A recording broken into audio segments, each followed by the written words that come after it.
Hello, everyone, and welcome to the Como Factor podcast. I'm Sonal Trivedi. And I'm Christine Strobush. Change is hard.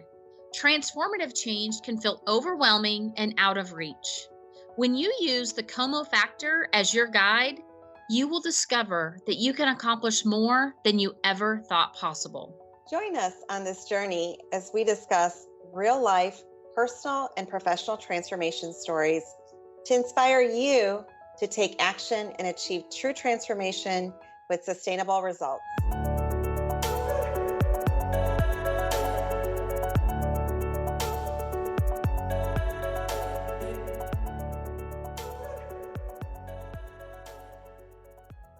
In our last episode, okay, I'm getting serious now. I'm being. All right, girl, come on. Okay. In our last episode, you learned about the layoff, where Sonal and I got the news. Today, we're going to pick up where we left off. We promised each other that we would give ourselves the weekend to process the news of our layoff.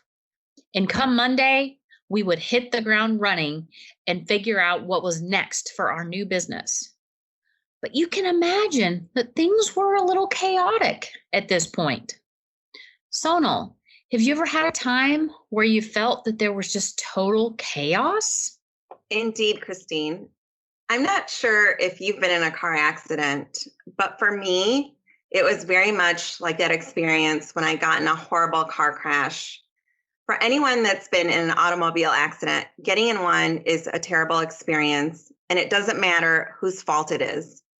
Before you find clarity, there's usually a flood of emotions, often chaos, and maybe some confusion about what just happened. Imagine this, that you unexpectedly get hit. At first, you're totally flustered and in shock. It's as if you can't grasp what just happened. You may come to the realization that the car bags have inflated all around you. And your next thought is, am I injured? Is there anyone else that's injured in the other car, or were there cars? You start to panic and wonder if you can move your limbs. All within seconds, these thoughts are running in your head like wildfire. In my case, when I got in a horrific accident a couple of years ago, my very first reaction that I can recall was just being scared to death. And I started crying when I realized that I was hit. I then knew I needed a call for help, and I needed to find my phone. I ended up finally locating it and dialed 911. As I waited for someone to come help, it dawned on me what has just happened. I really couldn't get out of the car because the driver's side door was smashed in and there was glass shattered all around me. I couldn't see him, but heard a man's voice asking if I was okay and letting me know that help was on its way. A short while later, there was help, and I was on my way to the emergency room. Once at the hospital, they did a series of tests on me, including an MRI, and eventually they discharged me later in the day.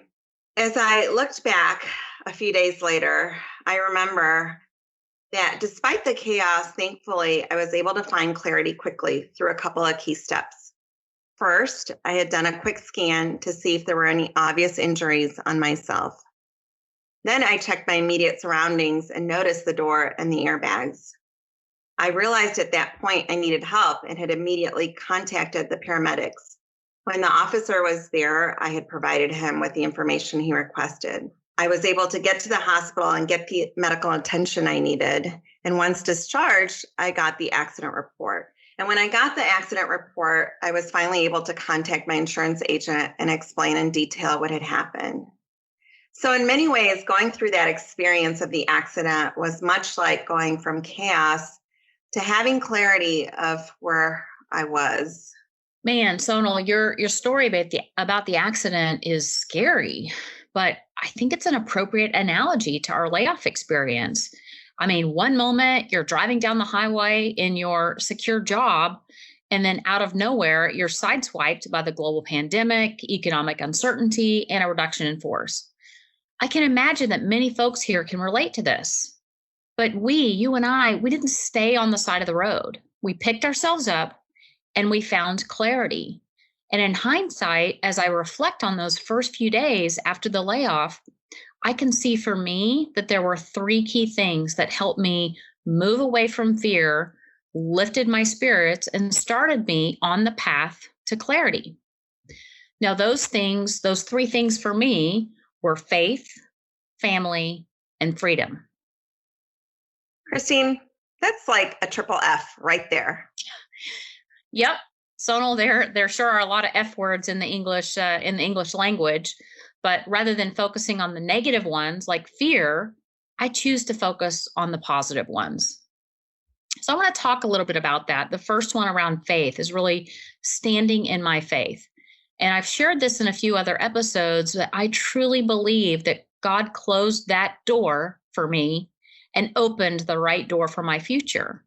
And for me, faith is the substance of things that are hoped for, the evidence of things not seen. While I could not yet see my future clearly, I had faith that it was going to be better than I could ever imagine.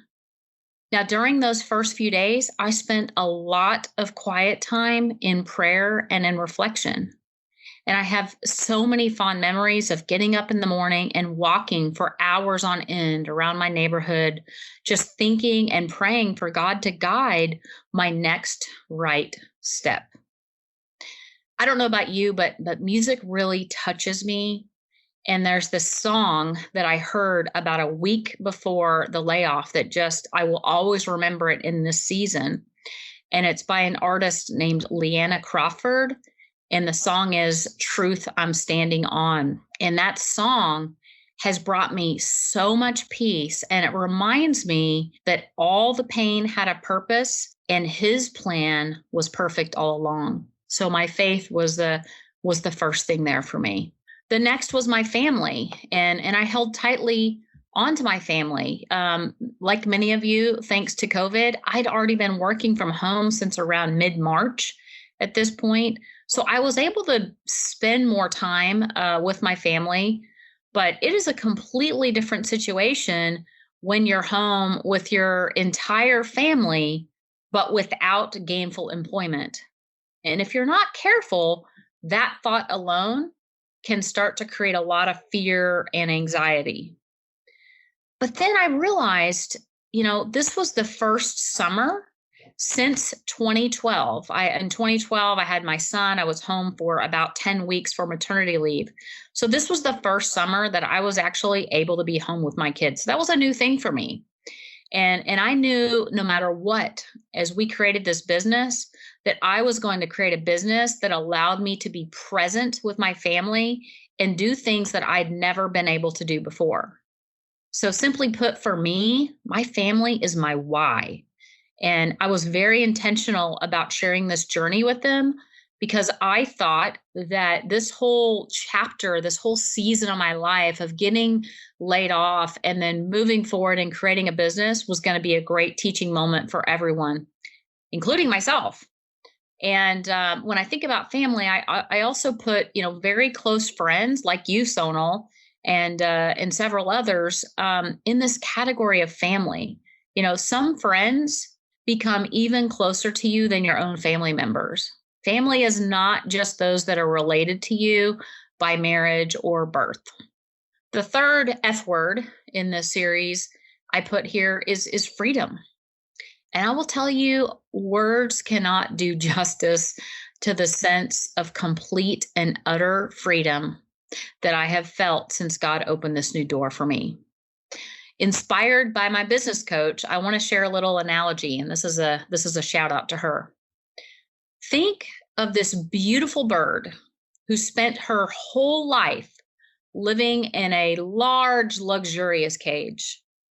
This bird had shelter, she had food, water, and even companions. But she was not free.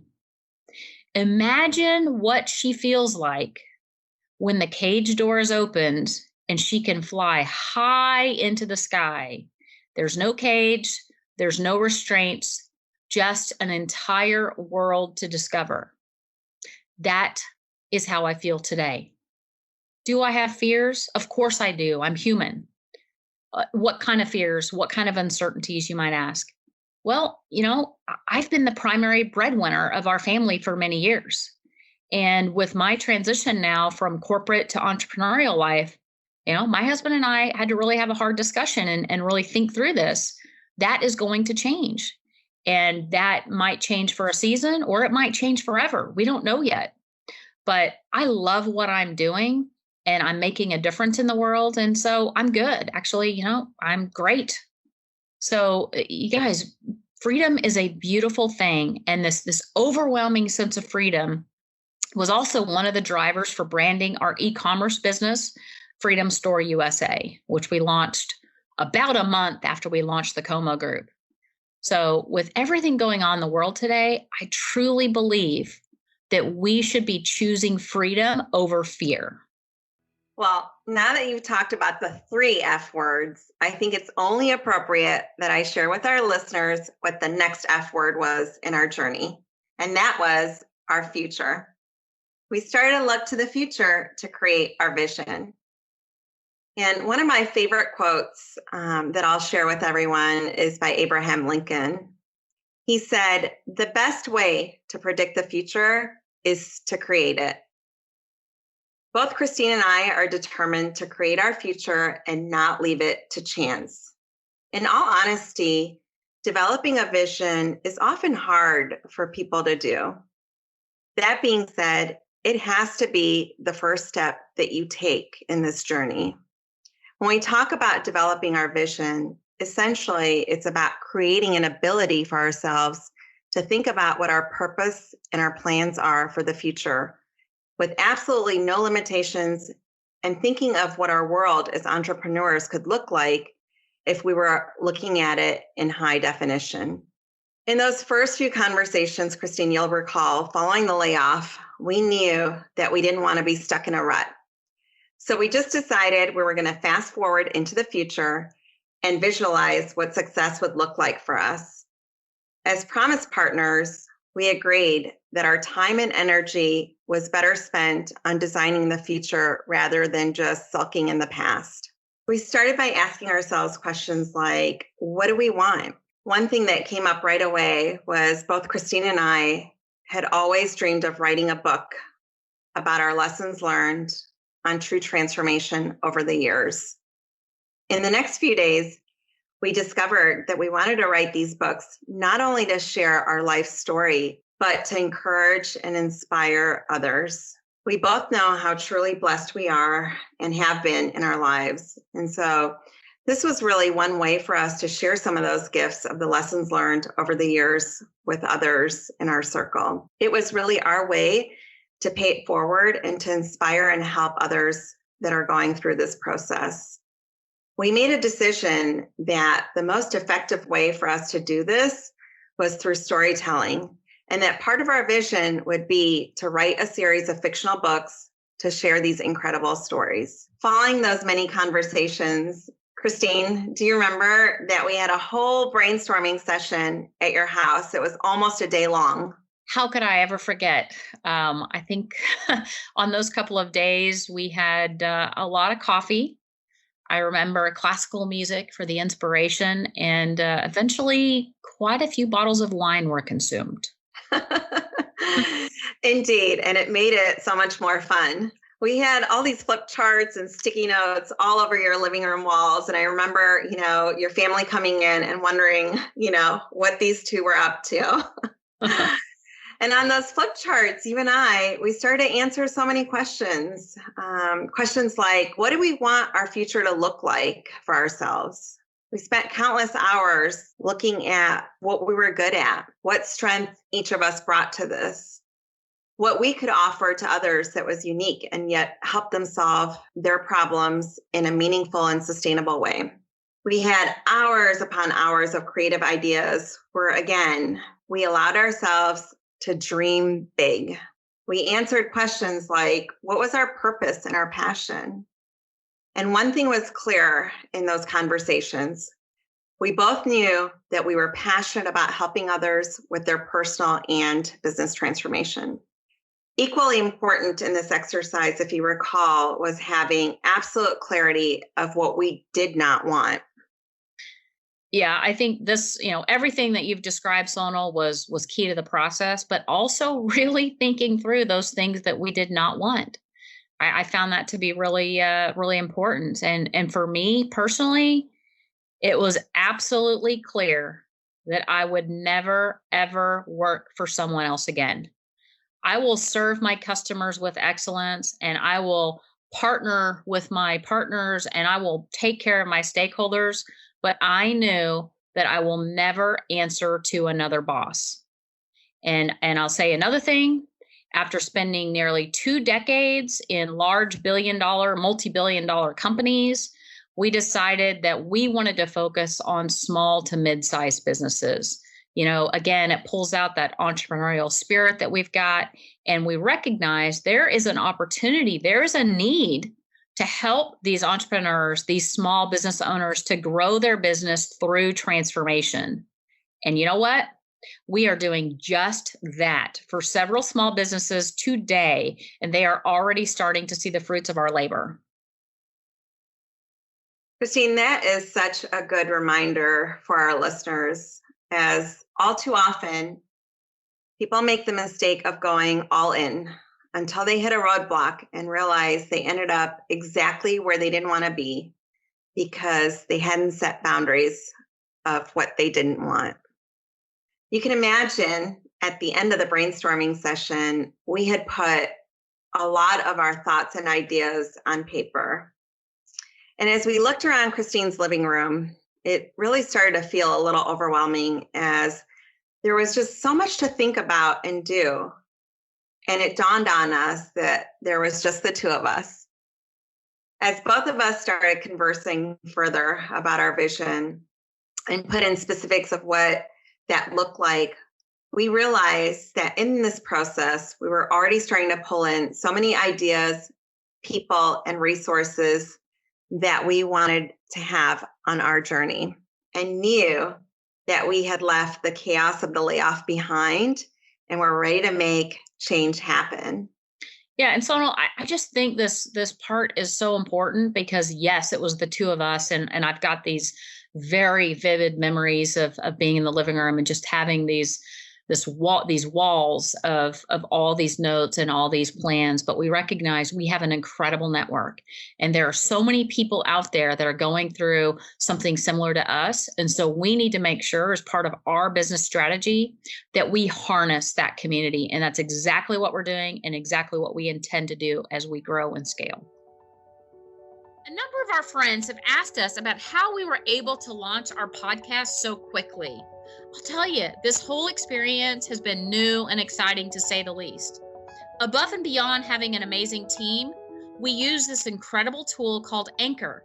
Sonal, why don't you share a little more about Anchor with our listeners?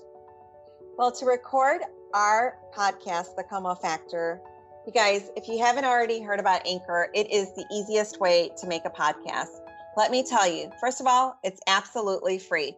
There's creation tools that allow you to record and edit your podcast right from your phone or your computer. Anchor even distributes your podcast for you, so it can be heard on platforms like Spotify, Apple, and much more. You can also make a few extra bucks from your podcast with no minimum listenership, and it's everything you need to make a podcast in one easy to access place.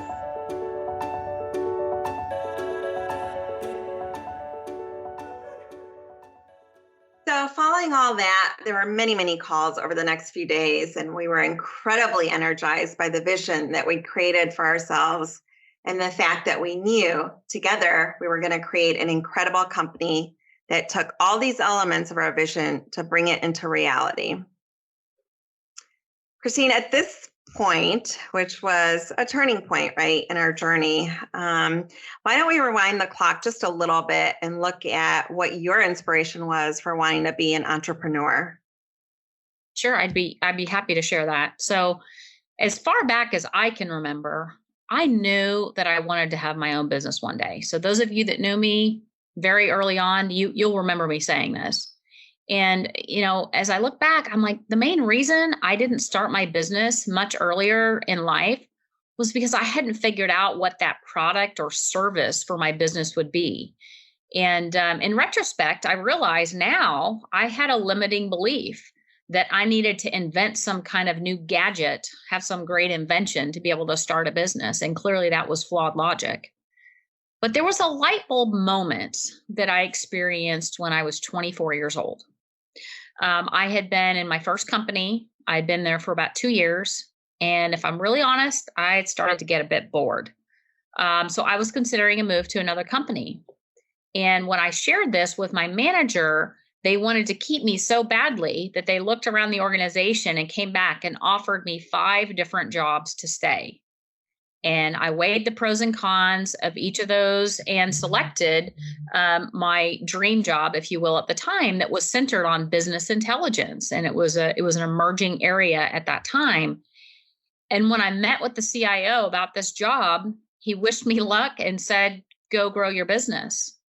And that man empowered me to be an entrepreneur within the corporation, and I thrived. I think today we call it an intrapreneur. I think that's what I was. And I've always kept that entrepreneurial mindset since that time, making sure that my team and we focus on providing a delightful customer experience and trusting partnerships with our suppliers. And so through the years, I gained tremendous experience with business transformation. And again, when we say that, it's transformation of people, culture, process, and technology. And I did that for more than 20 years. And it's so exciting as I now get to see this vision come alive. And we've launched this business that is going to help individuals and businesses around the world to grow through transformation, even during these uncertain times. Thank you for sharing that, Christine. And we are in uncertain times today, and we recognize that many of you, our listeners, are going through these turbulent times, and we want you to know that you're not alone.